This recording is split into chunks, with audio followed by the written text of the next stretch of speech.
আসসালামু আলাইকুম রহমতুল্লাহ বরকাতুহ। ধনিয়া পাতা, বহর পাতা,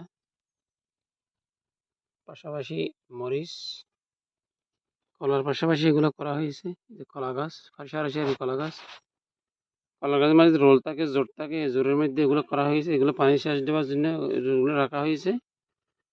যেহেতু এখন শীতকাল, এখন তেমন পানি সেচ দেওয়াও লাগে না, পানিও থাকে না। যা পানি দিয়ে এগুলোও হয়ে যায়, আপনার মরিচও হয়ে যায়, কলা গাছও হয়ে যায়। একসাথে 3 ফসল হয়ে যাচ্ছে আলহামদুলিল্লাহ। তেমন পরিশ্রম তেমন করা লাগে না। এখানে উপরে মোটর আছে, মোটর দিয়ে পানিগুলো দেওয়া হয়। ধনিয়া পাতা বাড়িতে খাওয়ার জন্য একদম ন্যাচারাল, প্রাকৃতিক, কোনো ধরনের ভেজাল নাই, কিছুই নেই, কোনো বিষমুক্ত কোনো কিছু ইউজ করা হয়নি। বাজারে যেগুলো পাওয়া যায় এগুলো বিষ টিষ নানান ধরনের জিনিস দিয়ে মানুষগুলো বড় করে। আলহামদুলিল্লাহ আমরা ওগুলো কিছুই করি নি। আমরা জাস্ট 300 গ্রাম মতো ধনিয়া পাতা এনে এখানে দিয়েছি, হয়ে গেছে আলহামদুলিল্লাহ।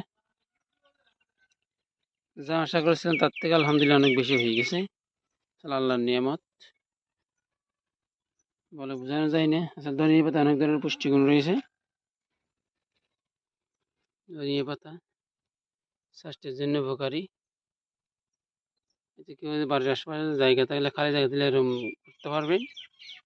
ছাদ থাকলে ছাদ টবে করতে পারবেন, বারান্দায় থাকলে বারান্দায়, যেখানে কিছু ধনিয়া পাতাগুলো হয়ে যায়। এগুলো মূলত মাটিও লাগে না, এমনি টিস্যু পেপার দিয়ে ওখানে বীজ দিয়ে যদি আপনার কিছু একটার উপর করে দেন, এটা হয়ে যাবে। সবসময় কিন্তু পানি দেওয়া লাগবে, পানি ছাড়া এগুলো বাঁচেও না মোটামুটি। মাশাআল্লাহ, সপ্তাহে 2 দিন পানি দিলে হয়ে যাবে, এর বেশি দেওয়া লাগবে না। যে আজকেও কতগুলো নিয়েছি বাড়ির জন্য। এগুলোর বয়স মিনিমাম 20 থেকে 25 দিনের ভিতর হবে, কিন্তু সঠিক বয়সটা সঠিক আমার জানা নেই। বাড়ির জন্য প্রতিদিন নিয়ে গেলে হয়তো কিছুদিনের মধ্যে শেষ হয়ে যাবে এগুলো। মাশাআল্লাহ, আল্লাহ তাআলা হয়তো নিয়ামত দিয়েছে বলে আমরা খেতে পারছি, সুস্থ সবল আছি আলহামদুলিল্লাহ। একদম ন্যাচারাল, প্রাকৃতিক ভাবে এগুলো করা।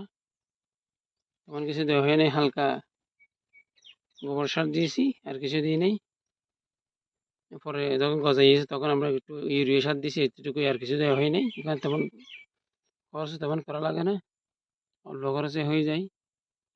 মাশাআল্লাহ, আলহামদুলিল্লাহ, আল্লাহর নিয়ামত। আল্লাহ শুকর করে আমরা শেষ করতে পারবো না।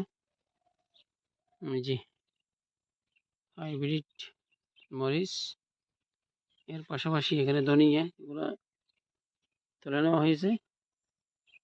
মাশাআল্লাহ, এই যে কলা।